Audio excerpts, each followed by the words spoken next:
उठ लक्ष्मण, यहाँ मुर्गा मोर हाथी घोड़ा सब उठ गए और तू अब तक घोड़े बेचकर सो रहा है। जल्दी से उठ जा।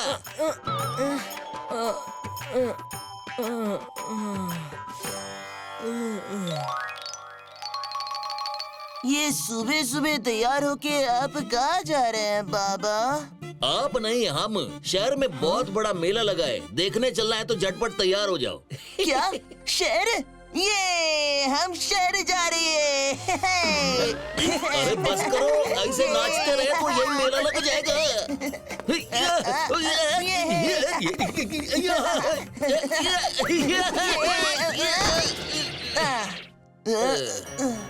क्षमा करना बाबा, मैं बस अभी तैयार होके आता है।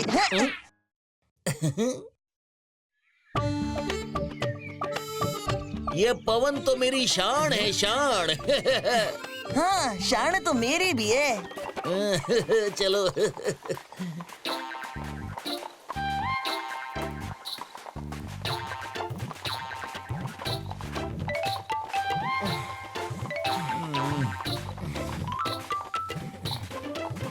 अरे कैसे लोग हैं, घोड़ा साथ में होते हुए भी दोनों पैदल चल रहे हैं। हाँ? हाँ।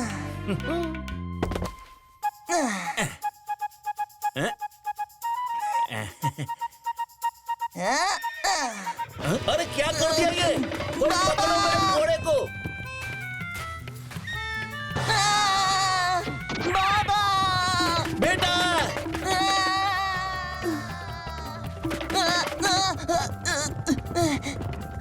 वाह, इस घुड़सवारी का आनंद ही कुछ और है।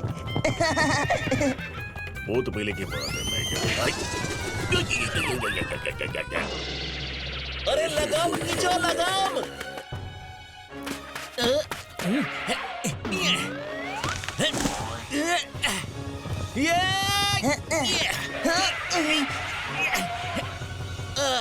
पकड़ लिया।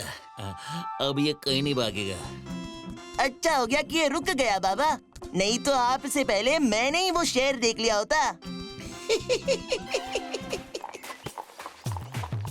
क्या जमाना आ गया है भैया, बाप पैदल चल रहा है और बेटा घोड़े की सवारी कर रहा है।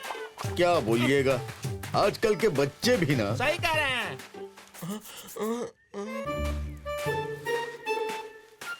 अरे लोगों के बोलने से क्या होता है, तुम्हें घोड़े से नहीं उतरना चाहिए था। रहने दीजिए बाबा।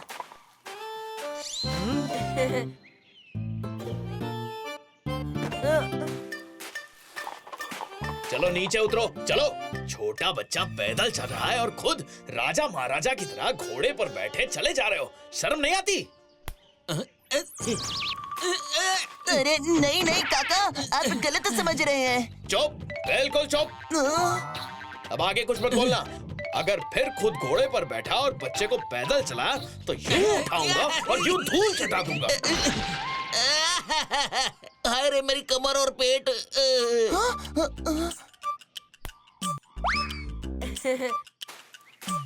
बड़े अजीब लोग हैं। राजेश्वर और लक्ष्मण दोनों कुछ समझ नहीं पा रहे थे, इसीलिए बेटा बोले बाबा को और बाबा बोले बेटे को। तुम बैठो, तुम। नहीं बाबा, आप। मैंने कहा ना तुम बैठो। आप बैठिए। तुम नहीं आप, तुम। रुको, हम दोनों बैठेंगे। हाँ, ये उपाय अच्छा है।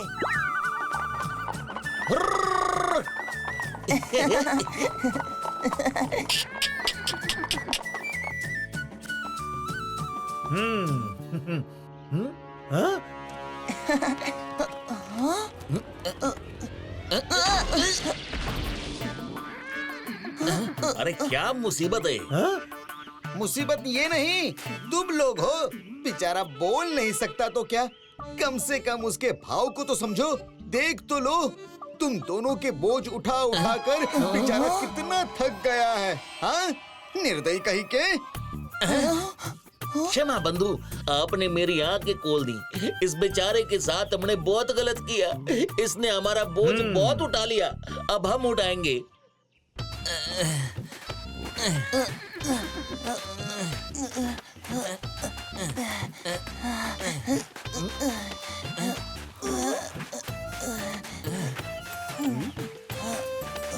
अरे वाह, लगता है बहुत ही प्रिय घोड़ा है। घोड़े के पीठ पर आदमी तो बहुत देखे, मगर आदमी के कंधे पर घोड़ा ये तो पहली बार देखा। हाँ?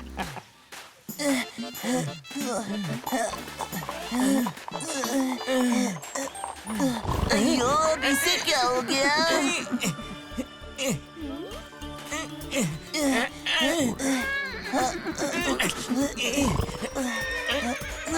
अरे अरे, अब क्या परेशानी हो गई?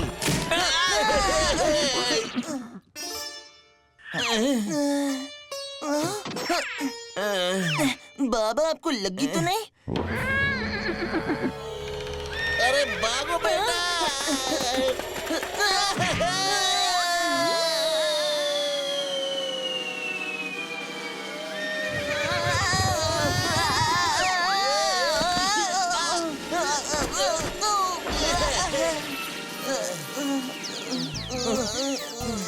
मेरा पवन। अरे मेरा पवन कहाँ चला गया? तुम्हारा पवन तो उस तरफ उड़कर चला गया। अब शेर कैसे जाएंगे? जैसे पवन गया चल के। क्या? हाँ,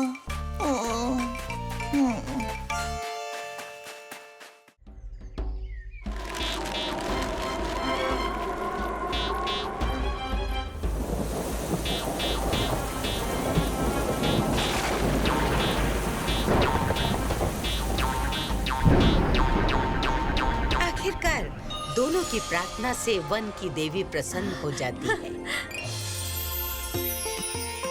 मैं तुम्हारी समस्या जान गई राजन। आज से कुछ ही महीनों के बाद तुम्हारे महल में एक सुंदर राजकुमारी का जन्म होगा, मगर उसमें एक कमी होगी। कमी? कैसी कमी देवी? उससे हर रोज नए वस्त्र पहनना बहुत पसंद होगा, जिसकी इस आदत से तुम्हारे जीवन में बहुत बड़ा संकट आ सकता है। तो बताओ, क्या अभी भी तुम्हें संतान चाहिए? देवी, इतनी बड़ी खुशी के साथ थोड़ी सी तकलीफ मिलती भी है तो कोई बात नहीं। तथास्तु।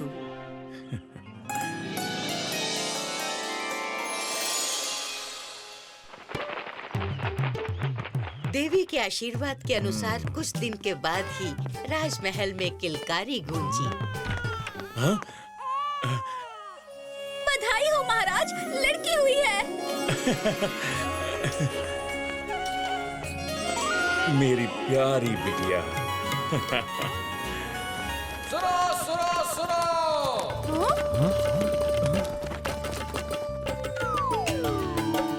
जैसे ही ये खबर राज्य में फैली, पूरा राज्य राजा की खुशी में दिवाली की तरह जगमगा उठा।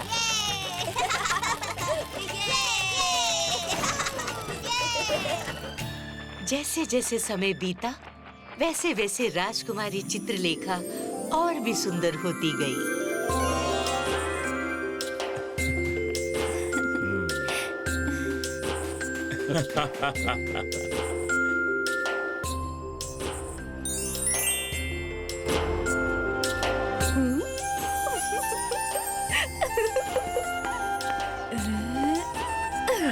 इसको सर पर रखे रहने से आपका सर दुख गया होगा। थोड़ी देरी से मैं पहन लेती हूँ। जी राजकुमारी जी, अति सुंदर।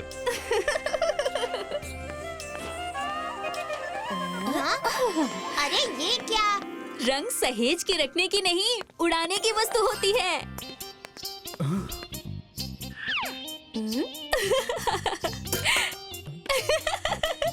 अच्छे लग रहे हो। मेरा आज का विशेष वस्त्र कहाँ है? ये रहा राजकुमारी जी। हाँ? ये क्या? राजकुमारी चित्रलेखा ऐसा साधारण वस्त्र पहनेगी? मेरे कहने के बाद भी आपने इस पर हीरे नहीं लगाए। और इसमें सुनहरे फूलों की कारीगरी कहाँ है? माफ कीजिएगा राजकुमारी जी, हम मंत्री जी के पास गए थे, मगर हमें आवश्यक वस्तुएं नहीं मिली। कुछ समय के लिए आप इनमें से कोई वस्त्र पहन लीजिए। राजकुमारी चित्रलेखा जो एक बार वस्त्र पहन लेती है, उसे दोबारा हाथ तक नहीं लगाती, और आप पहनने की बात कर रही हैं। हाँ। राजकुमारी के रत्नों से जड़ित कपड़े बढ़ते गए और राजकोष खाली होता गया। जैसे जैसे चित्रलेखा बढ़ती गई, वैसे वैसे देवी की महाराज को दी गई चेतावनी सच होती दिखती है। राजकोष खाली है? महल में आपके रहते, इतने सैनिकों के रहते इतनी बड़ी चोरी हो गई और किसी को खबर नहीं। जल्द से जल्द वो अपराधी हमारी गिरफ्त में होना चाहिए। महाराज क्षमा कीजिएगा, मगर ये किसी चोर का कार्य नहीं। सारा कोष राजकुमारी के वस्त्र बनवाने में समाप्त हो गए। क्या? वस्त्र बनवाने में? जी महाराज, ये राज्य के लिए बहुत बड़ी संकट की घड़ी है। मैंने आपको सूचना देने की कोशिश भी की, मगर आप हर बार यही कहकर सुनने से इनकार कर देते कि राजकुमारी को जो चाहिए दे दिया जाए। तो गलत क्या कहा? शांत राजकुमारी, इस तरह बात नहीं करते। ये मत भूलो कि हमें तुम्हारे साथ साथ हमारी प्रजा का भी ध्यान रखना पड़ता है। पूरा राज्य चिंता में डूबा हुआ था। समस्या गंभीर देख महाराज को एक उपाय सूझता है। राजा देवी से मदद मांगने के लिए अपनी बेटी के साथ जंगल में आया। हे देवी, मदद करें, आपकी शरण में आया हूँ, दया करें देवी।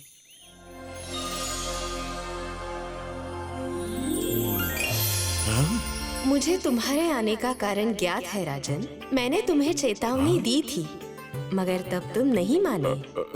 क्षमा देवी, अभी हमारे साथ साथ हमारा पूरा राज्य संकट में आ गया है। आप ही हैं जो हमारी मदद कर सकती हैं। ठीक है, तुम्हारी सहायता में मैं बस इतना कर सकती हूँ कि मैं हर रोज राजकुमारी के लिए अलग अलग वस्त्र भेज सकती हूँ। क्या? सच में? धन्यवाद देवी। लेकिन ध्यान रहे राजकुमारी, इसकी भी एक शर्त है। जिस दिन भी तुमने किसी से मेरे दिए गए वस्त्र बदले, उस दिन सब खत्म हो जाएगा। ऐसा कभी नहीं होगा देवी। तथास्तु।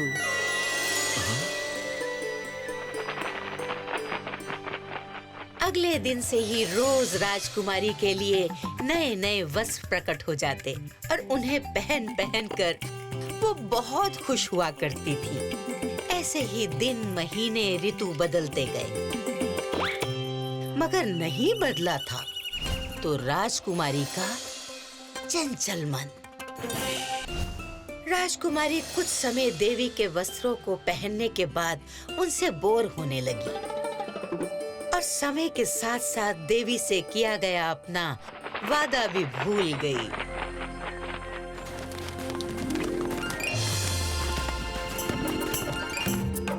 अति सुंदर। मैं सुंदर ही हूँ। कौन है ये सुंदरी? हाँ, कोई भी हो, मगर राजकुमारी से सुंदर नहीं हो सकती। पर मुझे क्या? अरे राजकुमारी तो है ही सुंदर। उनके पास कीमती वस्त्र है, आभूषण है, मगर ये तो इन साधारण कपड़ों में भी कितनी खूबसूरत लग रही है।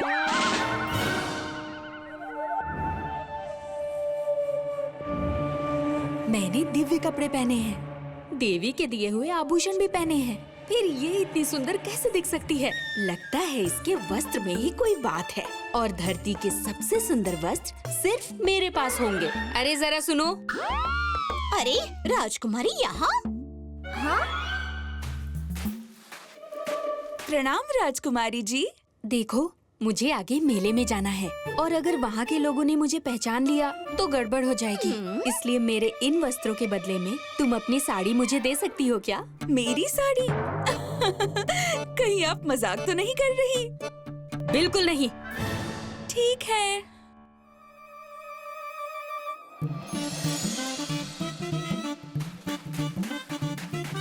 हाँ, ये क्या?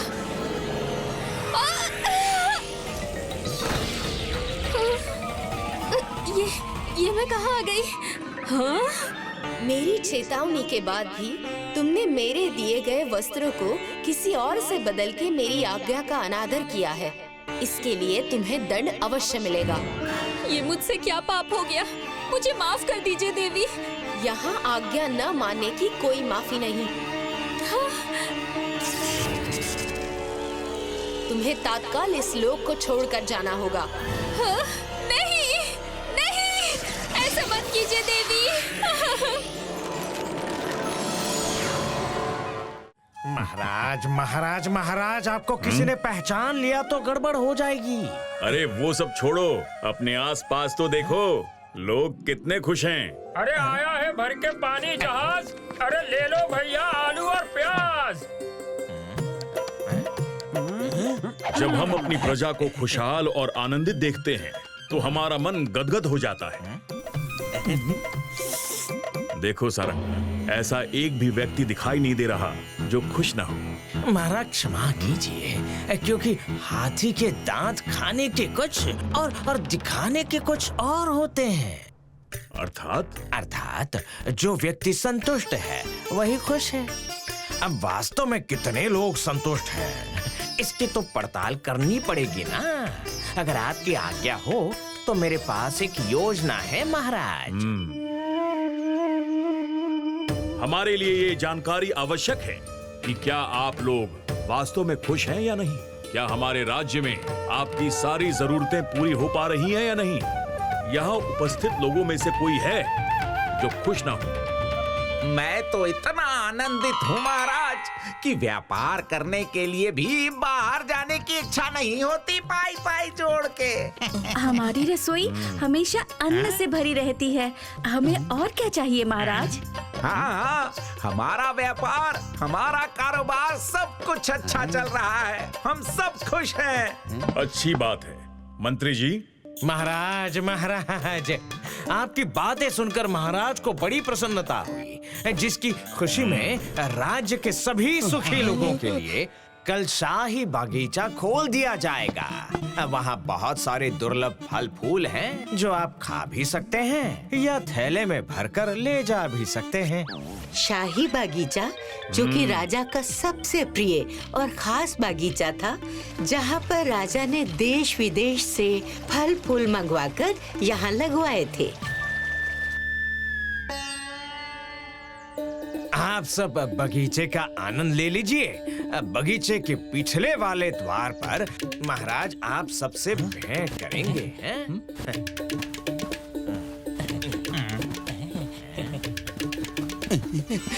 अरे वाह, कितने अच्छे और रसीले फल हैं।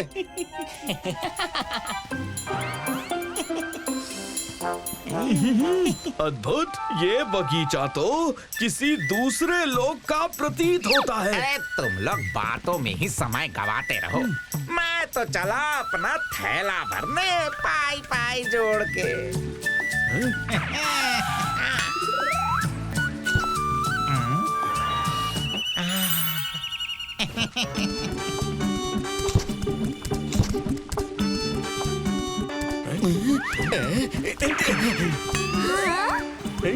अरे धक्का क्यों मार रहे हो? मुझे भी तो लेने दो। मुझे भी चाहिए, ये मेरा है।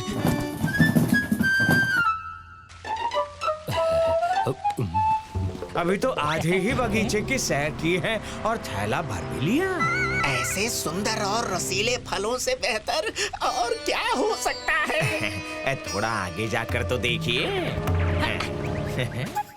ये बगीचा अंदर से इतना विशाल होगा, सोचा नहीं था।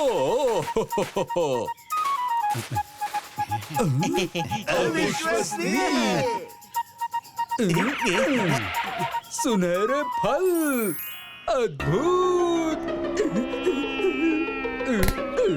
अरे वाह, हीरे मोती जड़ित फूल, ये बगीचा तो सच में शाही निकला। इन्हें पाकर तो मैं अमीर बन जाऊंगा, पाई पाई जोड़ के। अरे यही सब तोड़ लेंगे तो मुझे क्या मिलेगा, पाई पाई जोड़ के। अरे देखो महाराज, हीरे मोती कहाँ गए? सुनहरे फल, अरे इसे रखने के लिए तो जगह ही नहीं है, इन्हें निकाल लेता हूँ।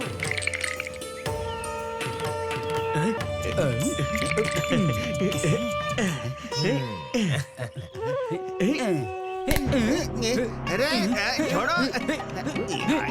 अरे ये मेरा है, ये मेरा है, छोड़ो इसे।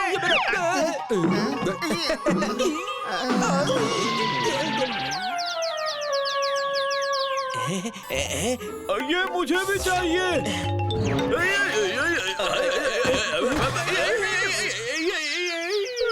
अगर आपका मन और थैला भर गया हो तो चलें।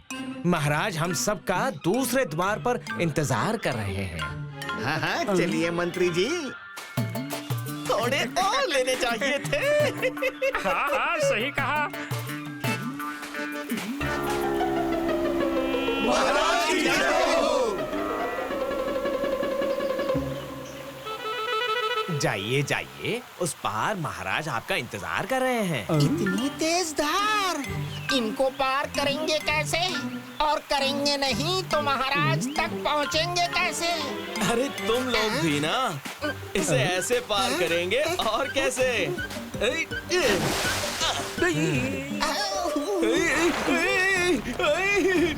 कोई बचाओ! अरे मैं डूब रहा हूँ, पानी बहुत गहरा है। थैला छोड़ो वरना पानी के साथ साथ तुम भी बह जाओगे। नहीं नहीं, ये थैला मैं नहीं छोड़ने वाला। अरे छोड़ दो। बचाओ!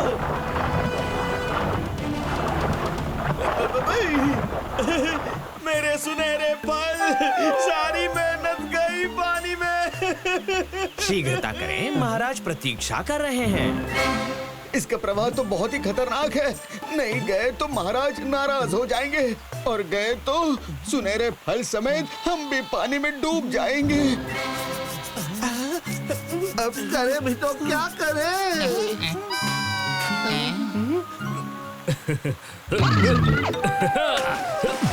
अरे मूर्ख, ये क्या किया? सुनहरे पल पानी में ही छोड़ दिए। अगर उस पार राजा जी से मिलना है तो लगता है ये थैला यहीं पर छोड़ना होगा।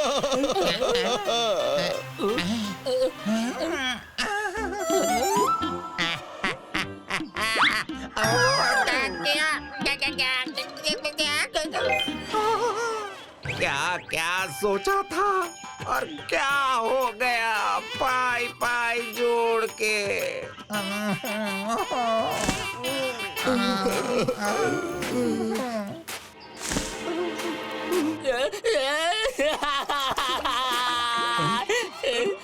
मेरे फल।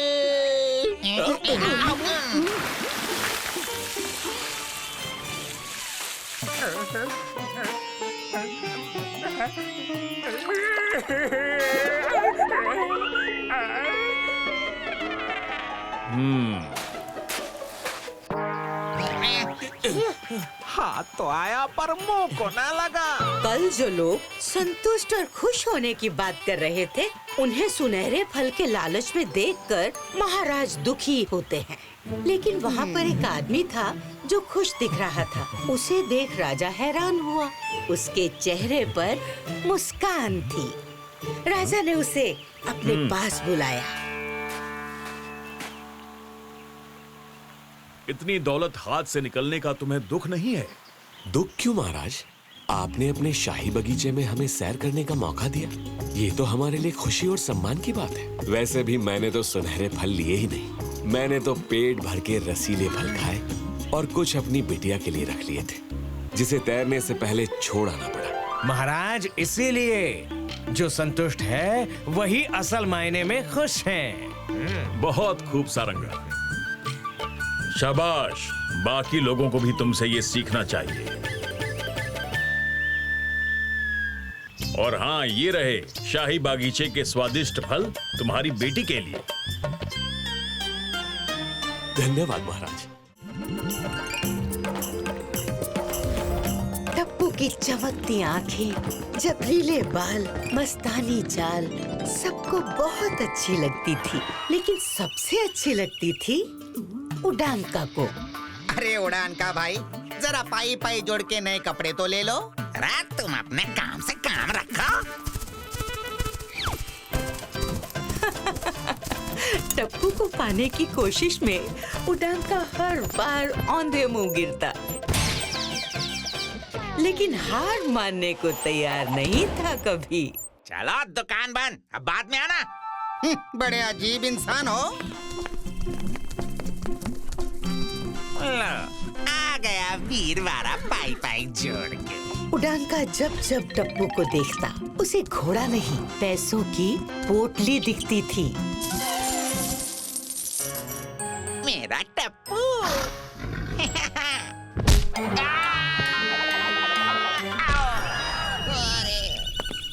अरे बेचारे को चने फुटाने खिलाकर कब तक पालेगा?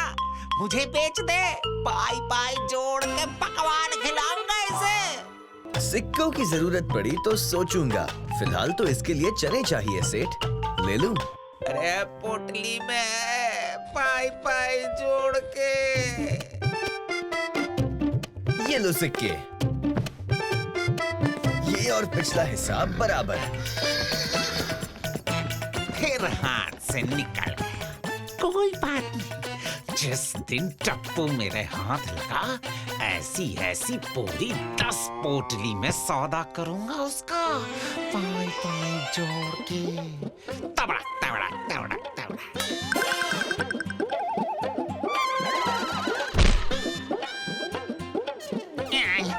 इस घोड़े को तो मैं लेकर रहूंगा पाई पाई जोड़ के।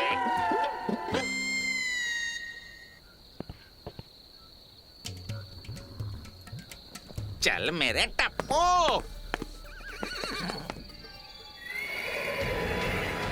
चल मेरे हीरे, मेरे मोती, मेरे टप्पू, चल चल। बिल्कुल अपने मालिक की तरह ठीक है पाई पाई जोड़ के। देख मैं तेरे लिए क्या क्या लाया हूँ। मेरा टप्पू हलवा खाएगा, पूरी खाएगा, खीर खाएगा। तू घोड़ा है कि गधा? खा पाई पाई जोड़ के। देसी घी के इतने स्वादिष्ट पकवान लाया हूँ। उडांका टप्पू को चुराने आया था। उसने सोचा रातों रात चुपचाप घोड़ा चुरा के दूसरे नगर में बेच देगा और किसी को कानों कान खबर भी नहीं होगी। लेकिन वो गलत था। ये आवाज कैसी?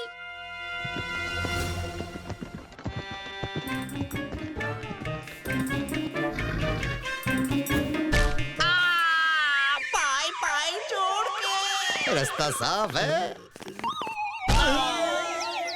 जैसे ही उडांका ने मूंगी चुंगी को देखा उसके दिमाग में एक योजना आ गई।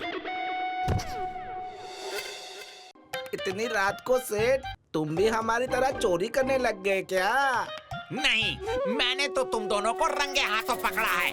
अभी शोर मचाकर सबको बुलाऊंगा और राजा जी से इनाम पाऊंगा। चुंगी मुंगी डरकर माफी मांगने लगे। तब उडांका ने अपना अगला दांव खेला।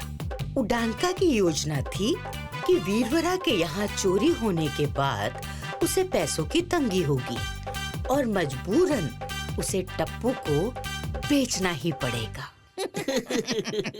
सेठ, पर उस वीरवरा के घर में चोरी करने जैसा है ही क्या? तो ये बात है। वीरवरा उडांका की सारी योजना सुन चुका था, इसीलिए उसने अपने सारे सिक्के निकालकर पोटली में पत्थर भर दिए।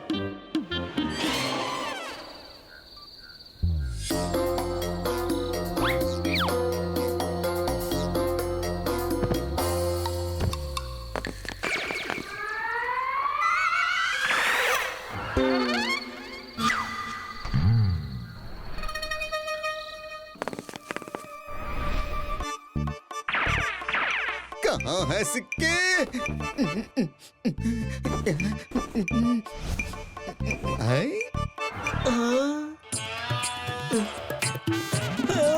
अरे ये क्या? निकल निकल। अरे निकल जाओ।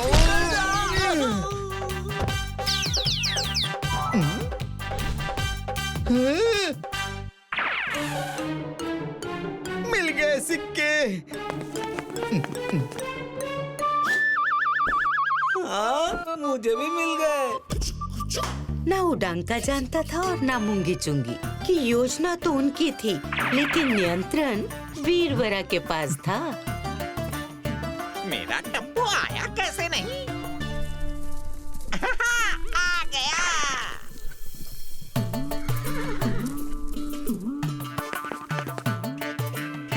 सेठ, अगले दिन जैसे ही वीरवरा ने घर में चोरी और टप्पू के लिए उधार चने लेने वाली बात कही, तो उडांका बोला, अरे मेरी जान मांग ले तो दे दूं पाई पाई जोड़ के, लेकिन घोड़ा घास से दोस्ती करेगा तो खाएगा क्या? एक तरकीब है, तू घोड़ा बेच दे, पूरी 2 पोटली सिक्कों की दूंगा। 2 पोटली तो ठीक है सेठ, लेकिन बदले में तुम्हें 10 कोड़े भी खाने पड़ेंगे। पाई जोड़ के कोड़े क्यों वीरवारा? मेरा टप्पू जरा नखरे वाला है सेठ। तुमने 10 कोड़े सह लिए तो मान लूंगा इसके नखरे भी सह लोगे। उडांका पक्का व्यापारी था। 10 सिक्कों की पोटली का घोड़ा 2 में मिल रहा था। उसने सोचा इतने मुनाफे के लिए घोड़ों की मार भी सह लेंगे।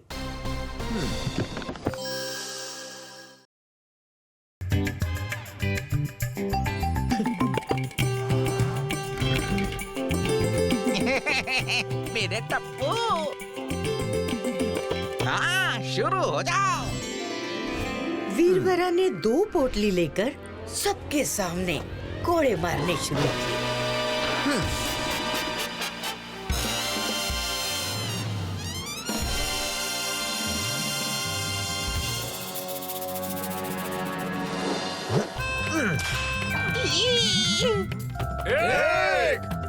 वीरवरा कोड़े मार रहा था, उडांका खा रहा था, लेकिन वो लड्डू तो नहीं था ना कि खाने में मजा आता। 2 3 4 5 6 7 8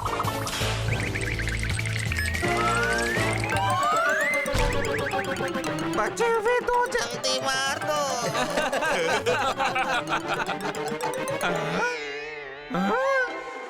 क्या हुआ? तुम्हारी तकलीफ नहीं देखी जा रही सेठ, बाकी के तो बाद में मारूंगा। लेकिन घोड़ा तो दे जा। वो तो 10 कोड़े मारने के बाद दूंगा ना। उडंका के साथ होशियारी। हाय मेरा टप्पू।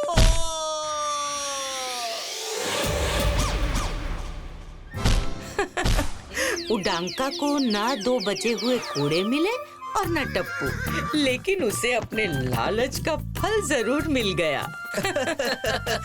तो उपी, मुफ्त की सब्जी चाहिए? हाँ? नहीं अम्मा, ना सब्जी चाहिए ना कोड़े, मैं तो चला।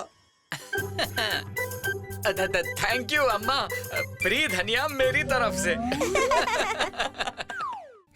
If you like this video, subscribe to our channel Murthy Media.